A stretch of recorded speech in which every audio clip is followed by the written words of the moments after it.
Buenos nachos, amigos, and welcome to another fantastic episode of Record Breakers. I'm Petey Rave, your man with no plan. Here with me, of course, as always, is my team. We've got none other than Drew. Hey, what's up? We've got Brett. Hey, oh, hey, everybody. And we've got Patrick. Word to your mother. Woohoo! Cut that out. No. No. Of course, we're here, guys, to talk about music. The provider of said music is me. I've brought forth a really cool, interesting album by a band by the name of Blur. No, not that album with that song. This is going to be a different album with a different song that you might recognize. This is going to be Parklife. It's a cool album that came out before. I'm going to guess before that album with the other song or afterwards. Yes. Before. Yes, before. With a bunch of really cool songs. It kind of brought them back a little bit to prominence after a disappointing release before. It's just an album that it's one of those like pieces of music that I have on my list of like music I don't remember how I started listening to. And I just have been listening to it. And I think a big part of that was how many songs I started checking out for the sake of doing them in karaoke. Of all things. And a couple of these songs I have done in karaoke. One namely that we'll talk about once we go 2 segments forward in the show. But first, let me ask you guys. I'll go with Patrick. What were your expectations coming into this album? I know who Blur are. I know song 2, which is the song that we referred to, which comes off of the record after this, because I was alive in the 90s. And then, like, if I hear Blur, I can say that's Blur, mostly because I know Damon Albarn's voice, because I like Gorillaz. But I've never really listened to Blur. So it's something I know what it is, but I'm not, familiar with it. Mm-hmm. Drew, what were your expectations coming to this album? I knew song 2. I also grew up in the 90s. That's about all I knew. That was my background in Blur. I knew they were there was some British groups that came to prominence in the 90s in America. One of them, a vocally led girl group. One. What are you talking about? Somebody who's kind of spicy? A little bit. Yeah. Okay. Muy caliente. Yeah, I went there. Another one that was a group full of drunks, and then these guys. And I hated 2 of them, so I never gave the third really a shot. So I was expecting a train wreck for me personally. That was my only expectation, really. Brett, what were your expectations coming into this album? Well, I mean, Petey, I'd like to explain to the people in America and across the world that I'm closest to your age. When this album came out, I was in the 3rd grade. Yes. Okay, I had never heard this album before, nor had I never really listened to Blur, mainly because I had heard their contemporary, the Gallagher brothers, and not the cool ones that hammer watermelons. And they're not really all that cool either. Yeah. This album didn't hit in the States. This album wasn't a hit like it was in other places. So as a 3rd grader at North Miami Elementary School, it didn't really hit. It took a lot of heavy radio play years after for me to even actually, I think last week while I was at work, I heard a Blur song on the radio. And let me tell you, it wasn't from this album. Yes. So this was kind of an adventure to 1994, which I love. And let me tell you about that here in the next bit. So themes and elements wise, this is very much kind of the an impetus to that particular era or that phase of Brit-Pop resurgence. It was more successful domestically, much like Drew's album, I think a couple episodes ago, Madness, more than it was here in the States. Themes and elements wise, it's very Brit-poppy. It's very British in general. It's kind of this like, it's a lot of accents, a lot of the songs about London, a lot of songs about British life. It's, Southern England personified, one of the quotes here says. It also jumps around in styles a lot, going synth pop, Brit poppy, a little punk rocky, a little bit of like garage rocky, a little new wave style. I think it's called garage rock. Garage. Yes. It's garage. Well, it depends on what part of London you're from. Could be garage or garage, It's all the different parts of the city have different accents. And they call it a loft. Yes. It's funny. Yes. But yeah, themes and elements wise, it's a nice little diverse set of styles. Patrick, what were the themes and elements that caught your attention? So as we were referencing, my Britpop thing, I have a weird time in my life where I really enjoyed Oasis. Like What's the Story, Morning Glory, and that whole sort of thing.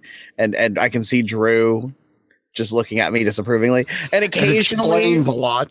And occasionally I still go back. I'm not the guy on the quad, playing Wonderwall trying to woo women. But I don't know that you can woo a woman with a song from 1996. People tried.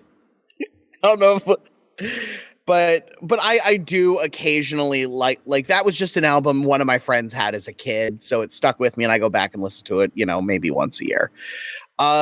This is different but the same, if that makes sense. It has a lot of the same elements. It's pop rock music. David Albert objects to that remark. It's pop music. Like, it's pop rock. This has got some funkier side to it. There's definitely, clearly, these are kids who grew up listening to new wave and synth pop, which I'm okay with because I like that. But it kind of misses for me in terms of the execution, if that makes sense. Drew, what themes and elements caught your attention about the album? As I said, I'm the guy that will not be a fan of Oasis. I can't defend my enjoyment of Oasis in any sort of objective manner. I think it's mostly like they were a nostalgia thing that sort of occasionally comes back. I will admit they are deeply flawed, human beings and as a band. I'll admit I have a couple of POD songs floating around on my hard drive. Nostalgia definitely plays a part sometimes, but I never caught it for Oasis, I guess. Something about the Gallagher brothers specifically, their style rubs me the wrong way. You mean being terrible drunks? So like, yeah. Also, all the music was overwrought and overrated. So yes, all true. So I never gave these guys a chance, right? And so I thought of them, okay, number 2, whatever, song 2, and then I wasn't going to really open up much more. And I was actually really surprised by what I got. Ended up a lot better than I expected. There was a lot of cool, like, interesting saxophone in places, which I really, really dug. And it was just, all the music had a more solid, happy feel to it. The sing-along stuff was cool. I could have done without the spoken word stuff, like here and there in the album. Not really my thing on this. But even those songs were still had a fun groove to them. And also something I tend to enjoy and catches my ear is that, like, and part of the reason I like Madness is that sometimes you lose some of the super Britishness in some people's accents when they start singing. Don't know why that is. It just happens. And for something like this, having that sort of British accent when some of these songs are very much British in, not really tone, but in lyrical content, it's a cool thing to hear. Not only that, but them bouncing around genres like they did. was really cool. There was an effing waltz in here. It's like a Papa waltz. Right. And I think that's all I need to say about that. Like, it was just, when a band can sort of do that, I think it's kind of cool. That 3/4 time is not a time for, most people. But yeah, I Yes. Brett, what would be some of the themes and elements that caught your attention? well, the main thing was I was there in 1994. This is a huge departure from what was going on in popular music at the time here in the States.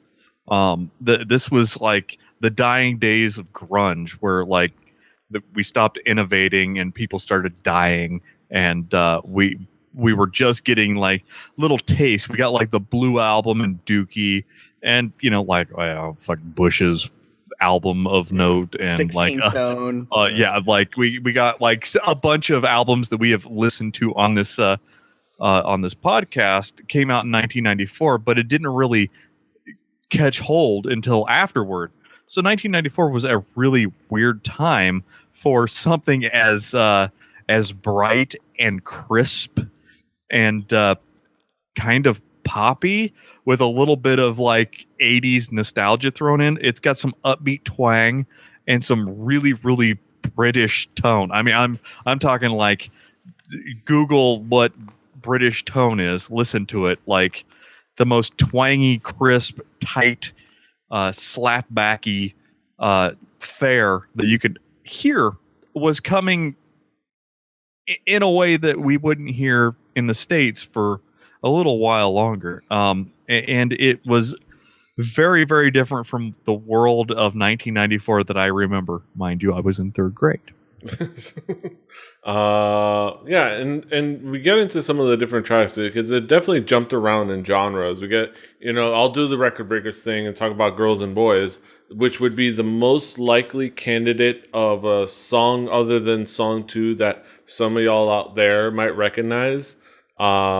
It was one of the big, singles and big hits of the song, of the album. And I believe, I'm going to double check on this, I had mentioned last episode that it was remixed by Pet Shop Boys, which is another version y'all might have heard, maybe.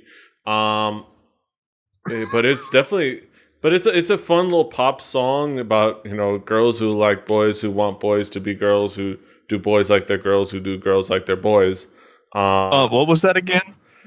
Girls who like boys to be girls, who do boys like their girls, who do girls like their boys.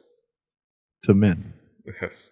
We have other cool songs like End of a Century, an interesting one in Parklife, which is mostly spoken word, and the new wave influence in Trouble in the Message Center. It's basically just a straight up new wave song.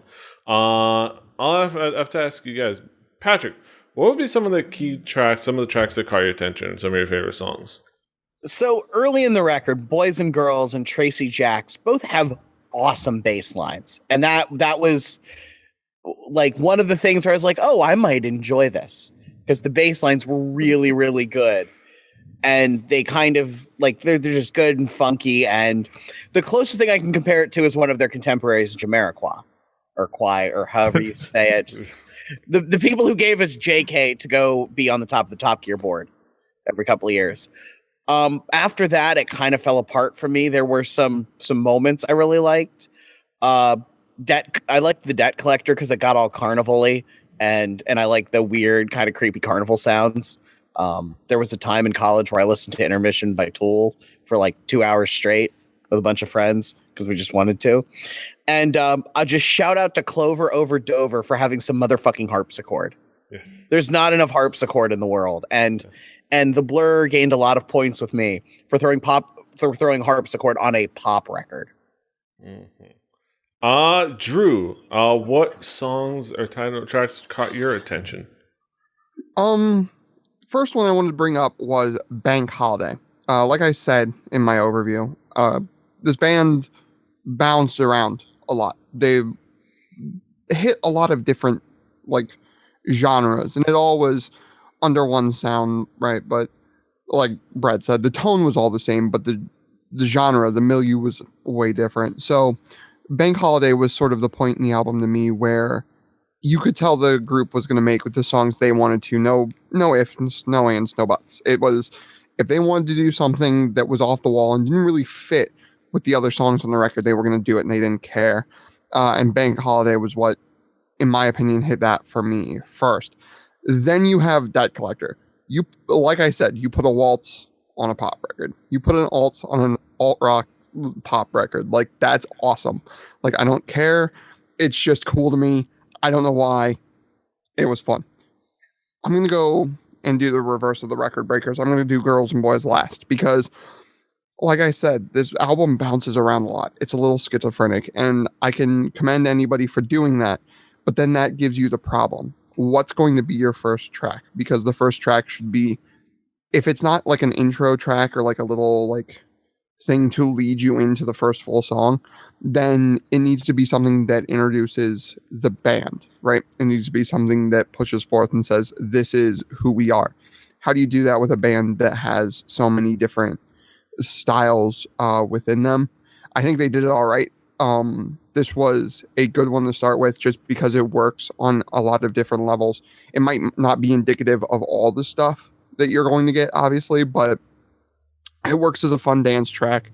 There are a lot of sing-along parts to it. It works as a radio hit. It works on a lot of different levels because it takes so much from that sort of 80s inspiration, which I think was cool, which to me, it was a solid track. So putting it as the opener sort of makes sense.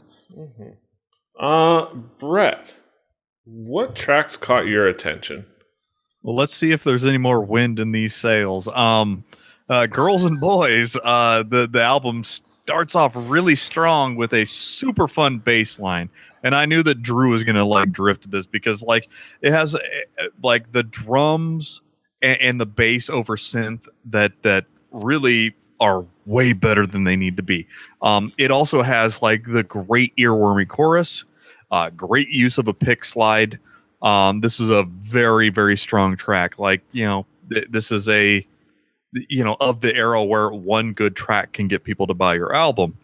End of a Century had some great organ work, and it had some fantastic licks to fatten up what is otherwise a simple progression. The horns give it like a swimmy and warm feeling, while having a really, really percussive and tight snare over all of it. And it also ends with a really fun chicken picking style like lick that like, you know, it made me smile every time I heard it. And Trouble in the Message Center, the slow fade in to keys, and it turns right around, giving like a super great bass line that was, again, not really required for this song, but it really gave some dynamics. It adds in some synth. It does have some talk singing, which I have said before only works if you're doing One Night in Bangkok. But I will have to give it like a break because it actually worked in this song, because it was half talk sing, half actual sing. I really dug this track because there's so much depth. You get like some really good bass and some synth.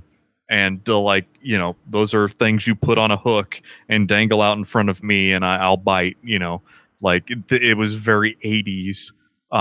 And it was unapologetic. I mean, this is way past the time when people could get away with having songs like this, but they did such a good like example of execution for a song that had such bass and synth.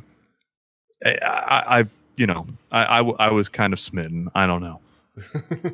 Yeah, some great tracks, and we can go back around the horn. Patrick, how would you sum up your thoughts, your conclusive thoughts? So we mentioned a little bit, I think Brent said, we've done more than one album from 1994 because 1994 is one of the great years in music. But April 1994, when this album came out, just because this was the research I do, I turned 8 years old in April of 94. And these are the albums that came out around this. And it makes me wonder why this stuck around as being kind of as well liked. So April 94 gave us Holes, Live Through This, which even if you hate Courtney Love, and I hate Courtney Love, that's a pretty good record. Offspring smash, and they, that wasn't their biggest, but they certainly took off from there. If you're a metalhead, Cannibal Corpse is The Bleeding, Nas's Illmatic, and Pennsylvania's Own Live with Throwing Copper, and Outkast debuted April 94. Like, to me, like, this is fifth best album of April 1994. If you're going there, it's really tough to stand out as an album in 1994. Like, and for some people, this really did. It didn't for me, but that's okay. It's not bad. There's moments that are really good. But someday I want to listen to all of 1994. That is my new life goal, is just everything like decent from that year I must hear. Mm-hmm. Drew, what would be your conclusive thoughts about the album? Oh, I'll yell at you about how bad Cannibal Corpse is later. My conclusive thoughts is that I didn't give this a chance. I will admit to that. I am the kind of guy that if something in a grouping, or if things in a grouping, if a couple of things turn me off from it, I will turn a blind eye to the rest of it. I did that for years with hip hop and rap. I did that for a while with jazz. And I did that with the British music of the 90s. I will admit to that. And this actually, like I said, turned out way better than I expected. It was a really interesting album from back to front. It had a lot of cool things going for it. You could, it kind of felt like they at once, wanted to do what they, did, right? But they weren't sure of what they wanted to do, if that makes sense. And to me, that's kind of cool. To be able to go into a studio and be like, we're going to do 6 or 7 different things and we're going to put our own spin on all of it. I think that's kind of neat. Might be because that's kind of what the band I was in did. Is why I have a soft spot in my heart for it. Yeah. But it's a cool way to look at it. And it's something that it made me realize that I unfairly judge books by their cover at times. The adjacent covers. Yeah. But yes, by the place in the library where they are at, I guess you could say. By their spot in the Dewey Decimal System. We'll take that. Brett, what would be your conclusive thoughts about the album? If you missed out on this album when it was fresh and new, which is probably most people, unless, I would have to guess that Jaime probably has a deep Blur soundtrack that his bench is deep with Blur and Oasis. I don't know. I'm gonna have to talk to him about that. But people that are younger than me and Petey probably didn't get this when it was fresh. You deserve to treat yourself. Take a trip back to the 90s, like the middle of the 90s, not like that weird Appetite for Destruction part. And the weird Nirvana stuff that everybody was derivative of. Go to the weird UK version where they don't cover up their singing with nondescript accents. This is a very, very Brit rock album. It is a good one. And it has a really good twist to it. It's not the stuff that was fed to me as a child. But overall, I would really, I would say, treat yourself. Listen to this album, put it on. It's not going to rock your world. It's not going to be, Sgt. Pepper's. It's not going to be the White Album, but it's going to be something that has a tone to it that you can tell what it's derivative of and what it has influenced to come after it. It's way better than Cannibal Corpse. Oh yes. Are you okay, Patrick? You I am. I have not choked on my own throat of being, I don't know. Too much also, Cannibal why Corpse. does everyone hate Cannibal Corpse? God, they were... Punch that into Google. That's a good Google Why search. does everyone hate Cannibal Corpse? It probably auto-completes. Yeah. Yes. Why does everyone hate, the first dancer is probably Martha Stewart, and then after that it's Cannibal Corpse? Yeah, maybe. But I'll go ahead and say this album is just a really neat, interesting, diverse album that kind of jumps around genres and sounds and It can be a kind of a schizophrenic listen all the way through, but it's definitely worth going from front to back and listening to it. You can pick out your favorite sounds and favorite tracks, but you can also go front to back. I mean, it's got a Umpapa waltz in it, in the middle of it, like, for goodness sake. It is just a fun record, a really cool, interesting, like, meaty record that you can sink your teeth into as far as, like, sounds. It's just, go listen to it. It's on there. It's on Spotify. Go listen to it. It's a really cool record. Do it. I command you. I'm staring into the camera. Give me the one shot. Do it. Petey's about to cut a promo about Blur.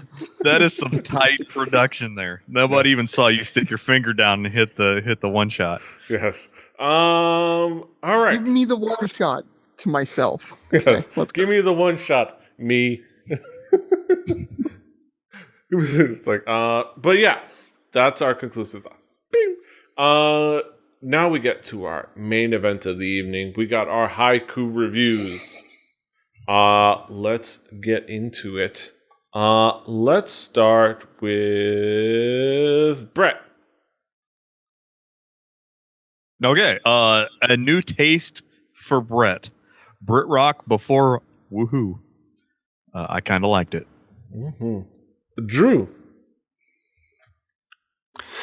Poppy British songs from a band that before this I had written off. Mm-hmm. Patrick. Great year in music, but this one falls short for me. Prefer Gorillaz. Mm-hmm. We'll put that on the drinking game for me. Right under hashtag, right under interesting. And we'll put that there. My haiku. Brit-Pop pioneers with a diverse set of styles, successfully fun. Yes, those were our thoughts on Blur's Parklife. You could go ahead and listen to this album on the Spotify playlist. We of course curate that playlist for y'all to play Record Breakers, the home game, at your leisure. On that Spotify playlist, presumably, is going to be our next album, and that is courtesy of Patrick. Patrick, what do you got for us next week? I'm going to pick something completely different than this, just because. We're going to do an album by a band called Deaf Heaven, and it's their latest album, Sunbather. Is that Death Heaven or Deaf? DEAF Heaven, all one word. The album's called Sunbather. Greased up Deaf Heaven? Or just Deaf? Yeah. All